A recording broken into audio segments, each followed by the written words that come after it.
Well, back and back with something very interesting. Life isn't happening to you, life is responding to you. Life is your call. Every area of your life is your call. You are the creator of your life, you are the writer of your life story, you are the director of your life movie. You decide what your life will be by what you give out. And that's exactly what I'm doing here, giving you every possible reason to be motivated, to be surprised, and live happily. And if you're here for that, well, that means you have just joined us for some great conversation. Well, ladies and gentlemen, and each one of you, my name is Mithun Upadhyay, and I welcome you to the most happening, the Economic Times Cutting Chai Stories, brought to you by the ET Edge. Well, for endless stories of life, are you ready to taste the cutting chai? I'm sure you do. So, who's joining us today?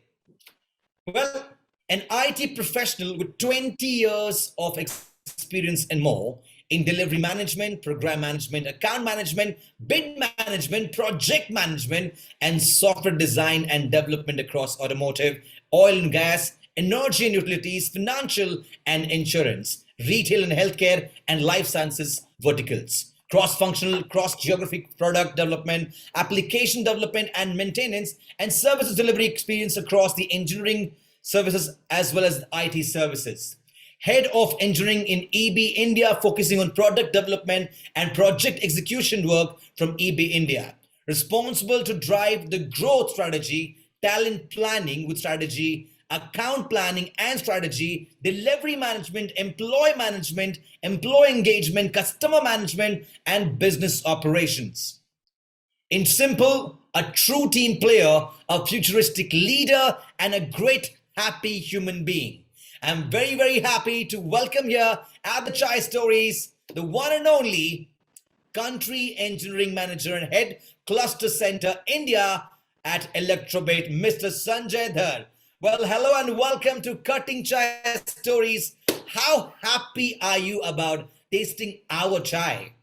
Oh, I'm really excited. Firstly, thanks for inviting me here. It's a great honor to be here. And I'm really interested. I have seen some of your previous videos, previous recording, and I'm really excited to share my side of the story. So thanks for having me here.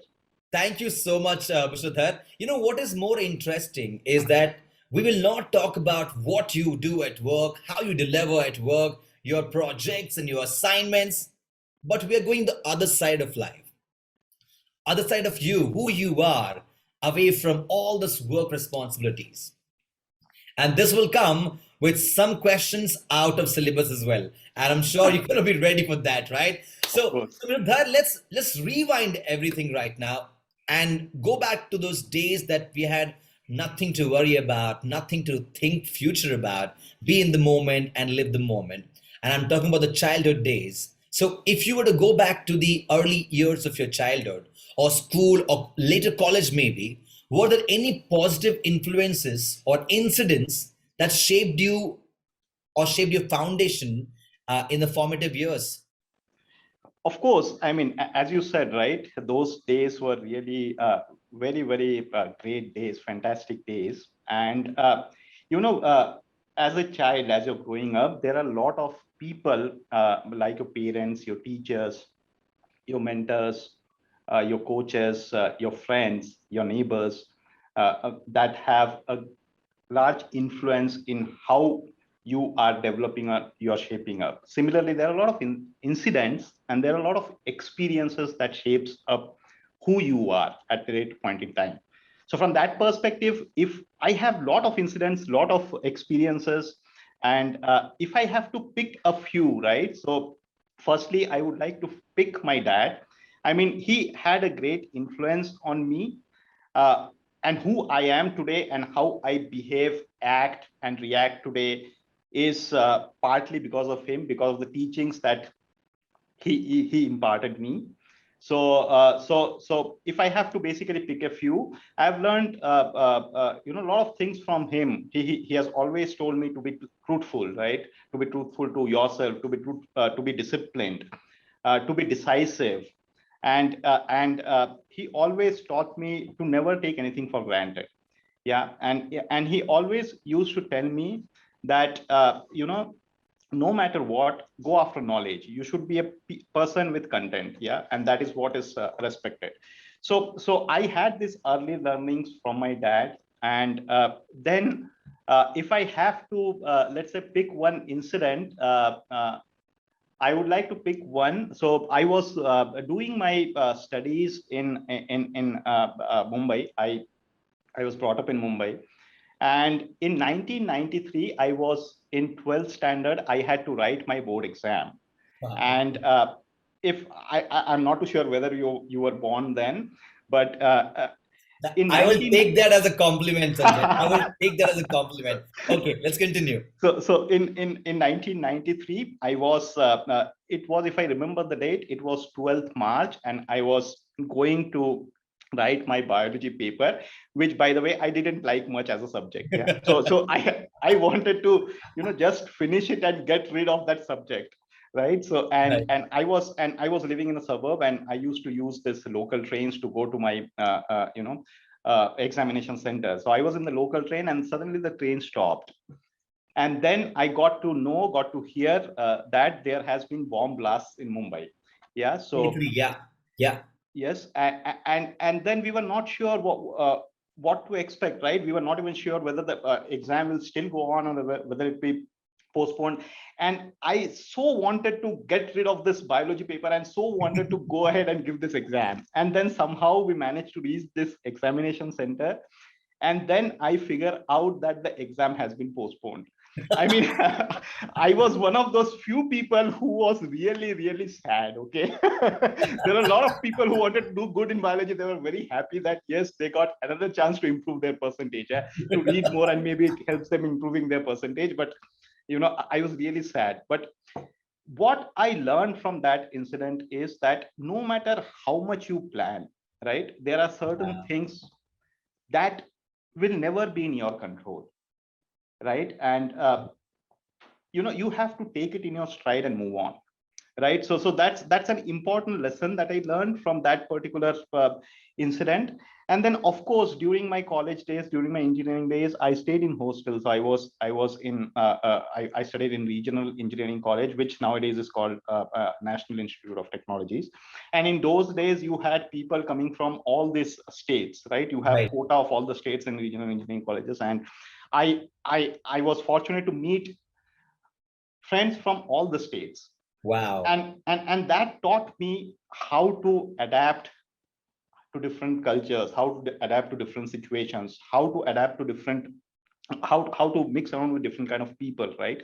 And then of course, hostel life also teaches you to be independent and a lot more, right? So that also had a lot of influence in shaping my career. And last but not the least, I in my childhood days, I always dreamt to be a cricketer. Yeah, Wow. and of course, I was not talented enough, and life had some different plans. So you see me here. Otherwise, I would have been playing cricket. So, You didn't want the biology. I got it.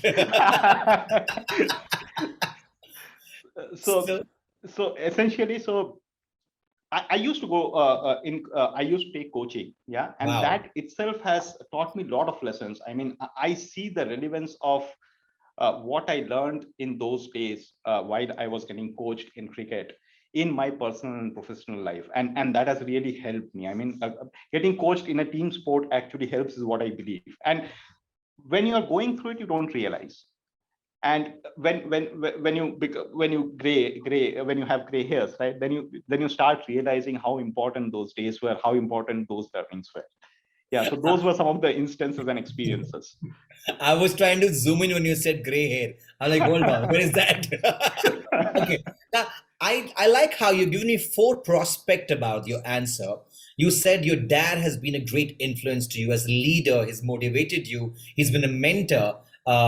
And then you spoke about no matter how much you plan, what has to happen will happen. unusual or usual. Very rightly mentioned to our viewers who are watching us, no matter what you plan, some things which you want to get done with it, maybe the world still wants you to hold it. And exactly what he gave an example about biology paper in the 93 blast in Mumbai. And third, he spoke about the hostel days experience of meeting numerous kind of people from different parts of India, and with their mindset, the culture, community they come from, and how you dwell that into you. And of course, most important about the rules and the art of learning in a team while playing cricket or any other sport for that matter in a group. I want to go a little more deep into your hostel days. I understand what you have learned in your hostel days, but hostel days, is the days that if you want to go back, you will say, you know what, I want to go back to those days. So give us those nostalgic moment of your hostel days that maybe nobody has ever heard, and maybe you might have to brush through it and then give us that those incident, and one of the particular incident that is still in your memories and make you laugh thoroughly. Oh, there were many, yeah, and there was some which I cannot even speak of, right? Speak out in this Maybe forum. that's what I want to hear. But in general, yeah, it was full of fun. Yeah, it was full of fun, and there were a lot of instances. For instance, we used to, whenever we used to be in hostel, right, we used to celebrate festivals. And then we used to make fool out of one of our let's say Matchmates. batchmates, right? So there are a lot of instances where we made someone feel that yes, he's being liked by some girl in the college, and this guy used to dress up nicely and used to really feel that yes, he's being liked. And then eventually when the reality used to dawn on him, right, it was entirely different. So a lot of such stories, yeah. And then once there were people who were afraid of ghosts, right? so Right, so right. once what we did was we created a entire whole lot of scenario and environment to to to tell this person that yes, ghost really exists. Yes. And then suddenly someone appeared, with all the makeup, with all makeup as a ghost. Oh And my this God. person really got scared, yes. Even though there are a lot of people sitting around with him, this person really got scared. So a lot of such stories. Some of the stories, like as I said, I cannot even mention. So I'll leave it at I that. like how he just throws it in the air that my lips are sealed for most of the stories, and he gave two ones. One is about Yes. guys being impressed by girls by the whole fake world, and of course the ghost story. That indeed is a very interesting story. And about hostels, you get to hear a lot of ghost stories, Yes. and 99% are all made up ghost stories Of to just course. add on the fear. All right, I can do a whole episode on college days and hostel days, but I'm going to jump up the ladder now and ask you this very interesting question that creative thinking is the lifeblood of any organization. How do you encourage it within your organization to keep the new ideas rolling and coming in coming days? Hmm. Nice question. I mean, so in my opinion, right, the creative thinking itself has two aspects, right? Right. One is the mindset aspect, or the human behavior, human nature aspect, and the second aspect is the process part or the framework part. So I think both the aspects needs to be taken care of, or both the aspects needs to be managed for us to make our people thought leaders, to make our team creative, to make to encourage them to bring up ideas. Yeah. So from a mindset perspective, I would say that I encourage people to always challenge the status quo.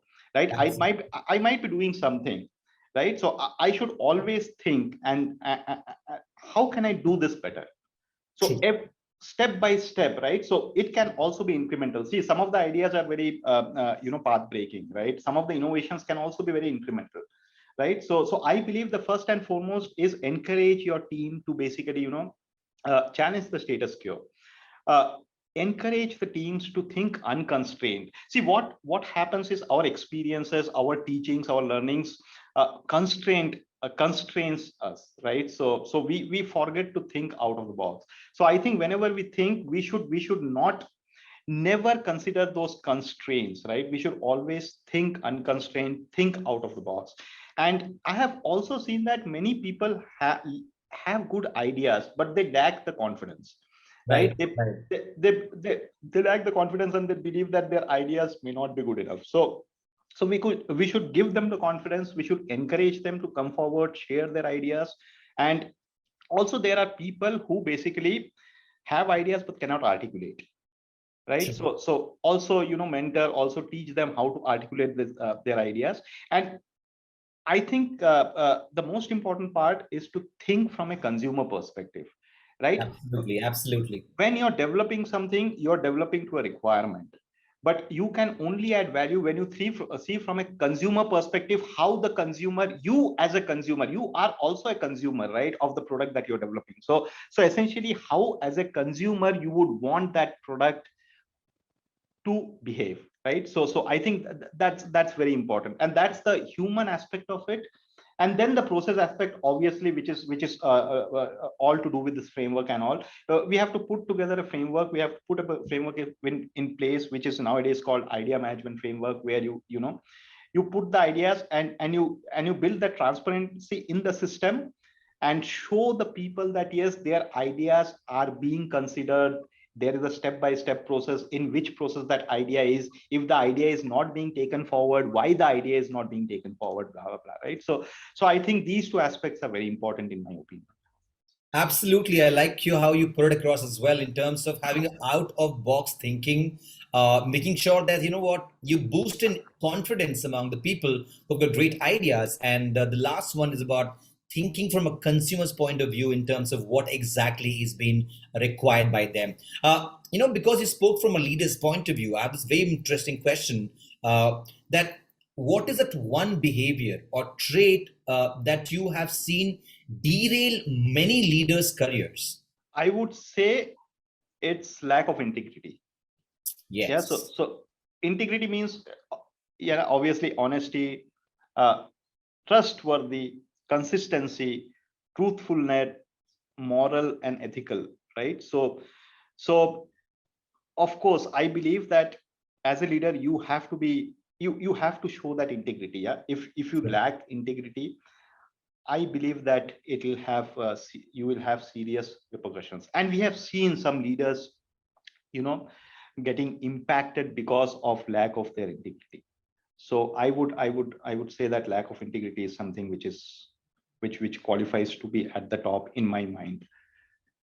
Integrity in general is the pillar of any person or human being, just not the leaders. If I can probably add on to what Sanjay said right now. Sanjay, I want to go back to a very thoughtful question Mhm. about migrating from school to college, and then going to post grad, and then of course the first job that you get, uh, and getting that first salary. You know what I'm saying? Mhm. So if you're to talk about your first salary and what you did with the money that you received as your first salary from the first job you got, Mhm. how was the Mhm. feeling? First thing is, how was the feeling, and what all did you do with the first salary? Firstly, the feeling was excellent. Yeah. So Wow. it gave me a confidence that yes, I can also earn, and I can also live independently, and that's very important, right? And of course, when you start earning, it gives you that independence, right? It gives you that independence. It gives you a lot of confidence also, right? So I still vividly remember that.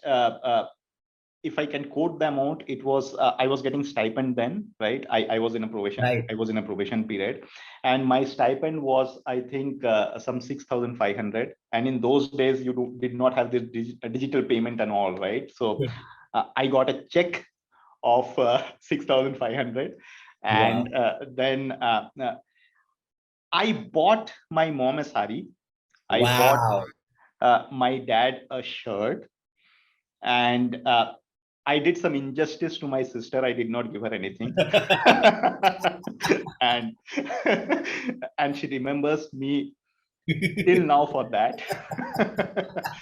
And And then I treated my friends. We had a huge party, and Wow. 6,500 in those days. I'm talking about A lot of 1997. money. Was a lot of money. Yeah. So and I did not have any other dependency, right? So 6,500, I was free to use it as I want, right? So I was free to do it. So I just enjoyed. Yeah. So that is how I spent my first salary. I love it. And siblings can always wait for the things to come your way. But I wish I had more time to ask you more about friends and enjoying with friends and maybe filter the friends and say, "Ki, haan, among the friends, who were the close friends that you had a good party with?" But yes, let's just stop myself from that question. I want to go ahead and the next question, a little more serious about the question from what I'm coming from, is that what tough times in life left you better person after those hard times passed away? Okay, let me share one of the toughest time that I went through. Yeah, so this is in 2016, and in my professional career,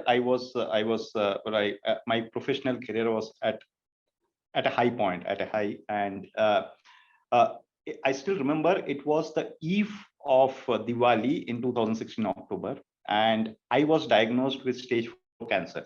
Oh, Yeah, and that phase taught me lots and lots of lessons, and now I am totally remitted. Yeah, I'm totally cured, no that's a nothing. very good thing to hear, sir. Yeah, so how I overcame that itself is something that I share with my friends, I share with let's say patients, and I myself is now, let's say, a motivation, an incentive to the other patients, right? So from that perspective, I would like to share few things. I was talking about, how sports help, how coaching helps, right? So my coaching really helped me in overcoming these tough times, right? So of course, your family is always there, your friends are always there. So, but if I have to pick some few main things, I would say that the most important aspect is to stay positive, right? Absolutely. Because I believe lot of thing is in your mind. If you can conquer your mind, you can achieve anything. Yeah, and I believe that no matter what the situation is, no matter whatever challenges is thrown on you, you have to be confident in your ability to overcome those challenges. Yeah, and you have to be very strong willed, right? And I think the lessons that I was also taught is to never give up. In sports, you are taught a lesson, right? True. I was taking cricket coaching, so I was always told that never give up till the last ball. You don't know what happens, right? Even if you have 8 runs to win, maybe the bowler bowls 2 no balls, and then you hit a Yeah. six in the last ball. So you should never give up, right? So I always took that learning, and I never gave up, and I always so again, as I said, yeah, so there are certain things which you cannot plan for, which you do not even think can happen to you, but life is such that it happens, right? Right. Either you can basically go back into a shell and repent, saying that, oh, why me? Or you can be take it up strongly and saying that, yes, I will overcome this. So I think all these things help me in overcoming my worst phase of life. I learned a lot. Yeah, so how positive energy is important, how the environment is important, how never say die attitude is important, and the positive outcomes of it. Yes, I learned some new skills. Yeah, so I was cooking during those days, and one dish, because it was a stress buster. Right. Yeah, Right. and my, of course, my friend, my organization, all the people supported me, all the entire ecosystem supported me. Yeah, and I was cooking, I started cooking during those days. So before that, I was a worst cook. Now at least I can say that I am I am an okay cook. Good cook. Okay, so so the positive side of it is I learned cooking. I learned some new skills, and also I think that saying, I truly believe in that saying, which says that when the going gets tough, the tough gets going. Absolutely. Yeah, and I also learned that there's no point in thinking ahead if you cannot plan for certain things. So you will have to take one day at a time and ensure that you give your best in that particular day so that you are confident to face the next day. Absolutely. I just love the way you end it, one day at a time. It's the only thing one should remember. I connect to your answer very closely. This one, that what doesn't kill you makes you stronger, and you always have to believe in being positive. And what a lovely way to end this section of Cutting Chai Stories about one day at a time. Life's only rhyme, one day at a time. I'm going to go to the next segment of mine, which is a little straightforward, a little rapid fire. And before I go into that section, you spoke about life, which has given you so much, from Mumbai days to hostel days to Bangalore, and of course, different situations, different learnings, different moods, different thoughts, and then life. So, if you had to describe your life by the means of a song, which song do you think fits in perfectly to your life? I don't know, but let's say चलते चलते मेरे ये गीत याद रखना, कभी अलविदा ना कहना. Wow, that's a beautiful song. And I like, what, while you saying it, I can resonate the entire life journey of Mr. Sanjay Dhar, and that talks about chalte chalte mere ye geet yaad rakhna कि कभी अलविदा ना कहना. And that's truly about what you just said right now. All right, with that, let's get into my rapid fire, this or that, where I have give you two options and you choose one and you tell me why. All right, sir? So playing cricket or watching cricket now? Playing cricket. Any day, right? Yes. Reading book or listening to audio books? Reading books. Happiness or excitement? Happiness. That was difficult, by the way. Bangalore or Bengaluru? Bengaluru. Okay. Idli for breakfast or parathas for breakfast? Idli any day. Bangalore by the day or Bangalore by the night? Bangalore by the night. Netflix or Amazon Prime? Amazon Prime. Trips with best friends or office colleagues? Trips with best friend. Yay! Cutting chai or cutting chai with Mithun? Cutting chai with Mithun. Yay! That was indeed wonderful, wonderful. It was great conversing with you. Even more better that, what? This is for the first time that I think this is the best ever Cutting Chai episode that I have personally hosted. And all thanks to you, because your life is as inspirational as anything else could be.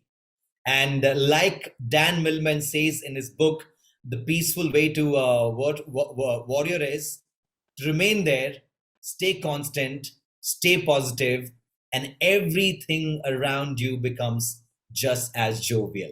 With that note, thank you, sir, Mr. Sanjay Dhar, for joining us with such happy stories. They say there's always room for story that can be transported to people, to another person.